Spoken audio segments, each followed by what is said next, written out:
Faire son alia après sa sœur, faire son alia avec sa sœur, eh bien, c'est le thème d'aujourd'hui. Ce sont les sœurs Lieberman qui vivent en Israël. Alors pour l'une, ça fait 5 ans, pour l'autre, 2 mois. Une était tout à fait prête pour vivre ici, l'autre pas du tout. Ce n'était pas à son programme. Et pourtant, restez avec nous, ça démarre maintenant. Ils ont relevé le défi de l'Alia. Alia Story, c'est vous. Bonjour, mesdemoiselles. Alors, les sœurs Lieberman, je trouve que ça vous va bien. Ça démarre comme le titre d'un film, d'un bon film. Donc, j'ai Natacha à ma droite. Non, Natacha à ma gauche, ouais, ça commence. Et Alexandra à ma droite. Voilà. Alors, bienvenue à toutes les deux. Merci. Donc, Natacha, ça fait 2 mois seulement que vous êtes là. Hein. C'est ça, exactement. Voilà. Et Alexandra, déjà 5 ans. Alors, il faut appuyer sur le bouton rouge parce que sinon, on ne va pas vous entendre. Voilà. Moi aussi. Voilà. Non, toi, c'est bon. Toi, c'était parfait. Tu peux rappuyer sur le bouton. Voilà. Alors, toutes les deux, vous êtes là. Toi, tu n'étais pas du tout... ça ne te branchait pas du tout, Israël. Ce n'était pas ton programme. Non. C'était pas du tout ce que je voulais faire. Venant de Strasbourg, avec une partie de ma famille allemande, j'ai fait mes études en Allemagne. La mentalité du Moyen-Orient, c'était pas du tout mon truc. C'était trop le balagan tout le temps, partout, les gens qui poussent. Donc pour moi, tu ne te sentais pas à ta place. Voilà, exactement. Alors, tu es kiné dans la vie, hein, on va quand même le préciser. Tu t'imaginais pas soigner ici la population israélienne ? Non. Non, vraiment, c'était... J'étais venue de temps en temps en vacances et je me voyais pas du tout vivre ici, quoi. Je considérais pas Israël comme une possibilité, exactement. Alors, par contre, vivre loin de Strasbourg, ça, tu l'imaginais bien parce que tu as fait un peu le tour du monde. Tu as travaillé en Allemagne, tu l'as dit, mais aussi en Amérique du Sud, au Pérou, donc, en Bolivie, au Mexique, au Costa Rica. Tu as bossé à Montpellier, à Paris, à Lyon. Tu as fait le tour de la Terre, quoi. Ouais. Au Canada, voilà. Je crois que les États-Unis, tu n'as pas essayé. Non, je voulais, à vrai dire. J'y suis allée, mais je ne pouvais pas travailler là-bas parce qu'au niveau des équivalents, c'est très, très compliqué. Ils ont un niveau doctorat pour être kiné, donc ce n'était pas possible, mais je suis allée voir quand même.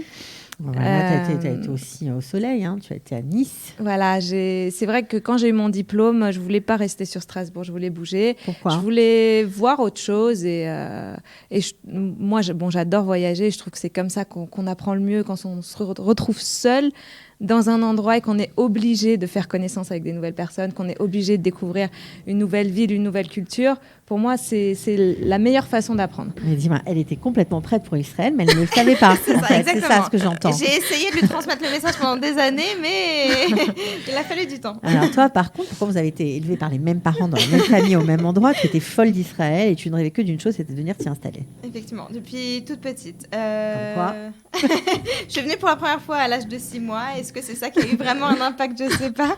Mais j'ai toujours voulu. Il y a quelques années, j'ai retrouvé même une rédaction de CM2 où il fallait écrire son avenir tel qu'on le voyait.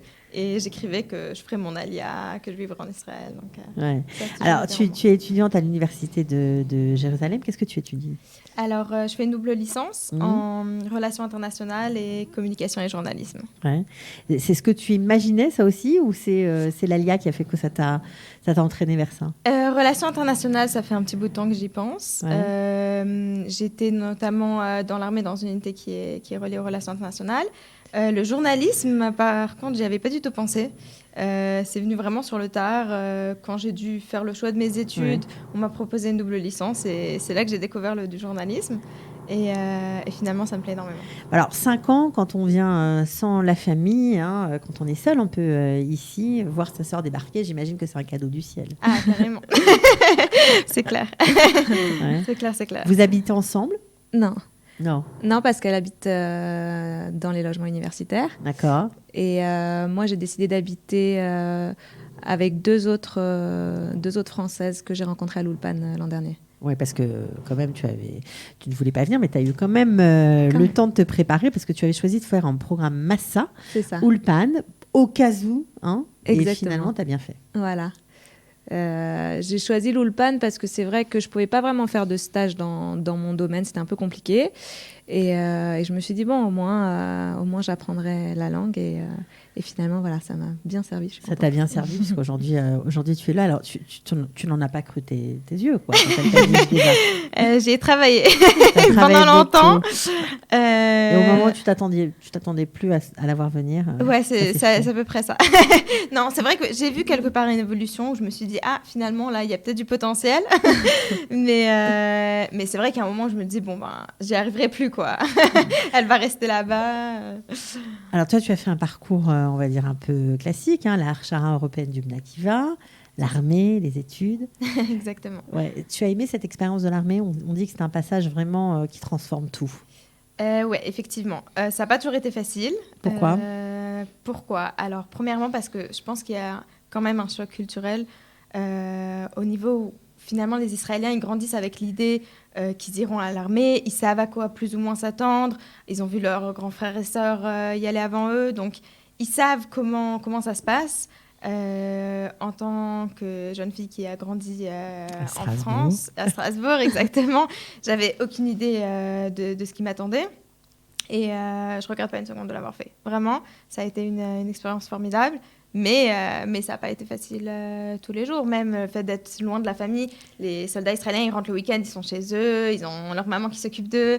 Et c'est vrai que ça facilite les choses aussi. Mais ça m'a permis d'évoluer vraiment au sein de la société. Au sein de la société israélienne. À la fois au sein de la société, à la fois personnellement, moi, de me voir vraiment grandir. Et c'est quelque chose... Qu'est-ce que ça t'a appris sur toi? Énormément. Que je suis capable de faire des choses j'aurais jamais cru que j'étais capable de faire. De découvrir que voilà, je peux aller au-delà des capacités que je connaissais. Et vraiment, je ne regarde pas une seconde de l'avoir fait. Ok, alors qu'est-ce que tu aimes ici? Parce que c'est vrai que quand on est une petite fille, voilà, tu me parles de ta rédaction, on imagine, on fantasme un peu sur Israël. Finalement, qu'est-ce qui t'attache ici?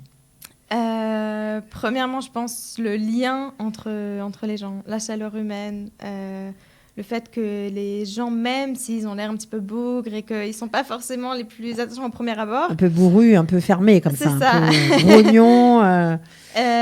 Finalement, on peut dire qu'ils se soucient vraiment des uns des autres, que si tu as quoi que ce soit comme problème, même dans la rue, ils vont venir te prêter leur aide et ils seront toujours là pour toi. Que ce soit des gens proches ou même moins proches, il y a un lien vraiment entre les gens, même si j'ai peu travaillé, même dans le monde du travail, à l'armée, j'ai toujours vu, les gens sont toujours prêts à aider, et encore plus quand tu es une Ola Khadasha, encore plus quand tu es une soldate seule. C'est incroyable le nombre de personnes qui ont voulu vraiment m'aider, m'accueillir chez eux, et c'est quelque chose que j'ai jamais vu en France, surtout dans le nord de la France. J'imagine. Alors toi, justement, Natacha, qu'est-ce qui a fait que ça a basculé pour toi? Comment tu as pris la décision, finalement, après tous les pays que tu as visité, de dire, finalement, Israël, c'est bien pour moi? Finalement, après avoir voyagé dans beaucoup d'endroits, il n'y a aucun endroit où vraiment j'avais envie de m'installer, j'avais envie de rester. Donc, j'ai décidé de passer 2 mois pendant l'été, entre autres chez ma sœur, mais en Israël, en bougeant un peu. Et bon, je me suis rendu compte que finalement, c'était pas si terrible, que les gens, effectivement, étaient relativement sympathiques. Ils étaient moins sauvages que ce que je pensais. Vous êtes pratiquantes toutes les deux?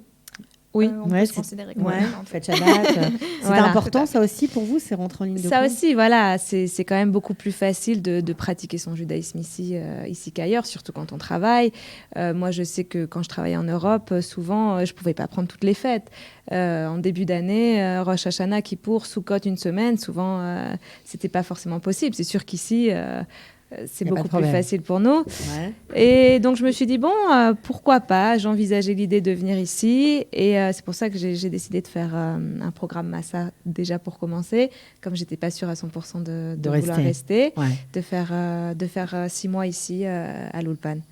Ça t'a réconcilié avec Israël? Oui. Ouais, beaucoup. Bon, après, évidemment, ces programmes aussi sont faits pour, bien sûr. pour donner l'envie de rester. Mais oui, ça m'a réconciliée déjà parce que bon, j'ai appris la langue. Donc c'est beaucoup plus facile quand on comprend ce que disent les gens autour de soi, quand on peut répondre aussi. Parce que c'est vrai que quand on ne parle pas la langue, même maintenant, hein, je m'en rends compte puisque je parle quand même beaucoup mieux, mais je ne suis pas encore bilingue. Quand on n'arrive pas à bien répondre, les gens... ou prennent un peu pour quelqu'un de pas très malin. C'est comme ça, quand on ne maîtrise pas la langue. C'est comme les immigrés ailleurs, dans d'autres pays. Voilà, exactement. Nous, donc déjà, ça, c'était plus facile. Et c'est vrai que j'ai découvert le pays autrement en vivant ici 6 mois. Et c'est vrai que voilà, je me suis fait aussi de très bons amis à l'Ulpan qui allaient faire leur alia aussi. Donc ça aussi, ça incite à rester. Est-ce qu'il y a un moment, je sais pas moi, un événement que vous avez vécu ici, quelque chose qui fait que soudain on se dit je suis à ma place? Oui, c'est vrai que l'an dernier pour Yom Ha'atzmaut, avec ma sœur, m'a amenée à un événement où en fait on chantait le Hallel. Donc c'était à l'extérieur.